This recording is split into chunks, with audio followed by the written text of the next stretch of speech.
IPL 2025 ರಾಜಸ್ಥಾನ್ಗೆ ಮೊದಲ ಗೆಲುವು, ಚೆನ್ನೈಗೆ ಎರಡನೇ ಸೋಲು. Rajasthan Royals versus Chennai Super Kings highlights in Kannada. ತವರು ಮೈದಾನದಲ್ಲಿ ನಡೆದ ಐಪಿಎಲ್ನ 11ನೇ ಪಂದ್ಯದಲ್ಲಿ ರಾಜಸ್ಥಾನ್ ರಾಯಲ್ಸ್ ತಂಡವು ಚೆನ್ನೈ ಸೂಪರ್ ಕಿಂಗ್ಸ್ ತಂಡವನ್ನು 6 ರನ್ಗಳಿಂದ ಸೋಲಿಸುವ ಮೂಲಕ ಗೆಲುವಿನ ಖಾತೆಯನ್ನು ತೆರೆದಿದೆ. ಟಾಸ್ ಸೋತು ಮೊದಲು ಬ್ಯಾಟಿಂಗ್ ಮಾಡಿದ ರಾಜಸ್ಥಾನ್ 20 ಓವರ್ಗಳಲ್ಲಿ 9 ವಿಕೆಟ್ ನಷ್ಟಕ್ಕೆ 182 ರನ್ ಗಳಿಸಿತು.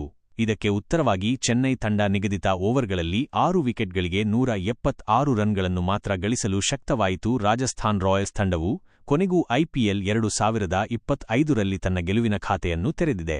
ಗುವಾಹಟಿಯಲ್ಲಿ ನಡೆದ ತನ್ನ ತವರು ಮೈದಾನದಲ್ಲಿ ಚೆನ್ನೈ ಸೂಪರ್ ಕಿಂಗ್ಸ್ ತಂಡವನ್ನು ಎದುರಿಸಿದ್ದ ರಾಜಸ್ಥಾನ್ ಕೊನೆಯ ಓವರ್ವರೆಗೆ ನಡೆದ ರೋಮಾಂಚಕ ಪಂದ್ಯದಲ್ಲಿ 6 ರನ್ಗಳ ಜಯ ಸಾಧಿಸಿದೆ.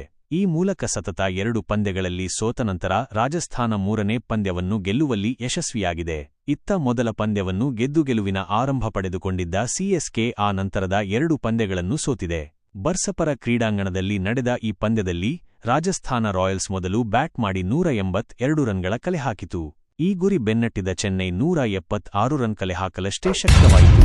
ಮತ್ತಷ್ಟು ಕ್ರೀಡಾ ಸುದ್ದಿಗಳನ್ನು ನೋಡಲು ಕ್ರಿಕೆಟ್ ಕಥೆಗಳು ಚಾನಲ್ ಸಬ್ಸ್ಕ್ರೈಬ್ ಮಾಡಿ.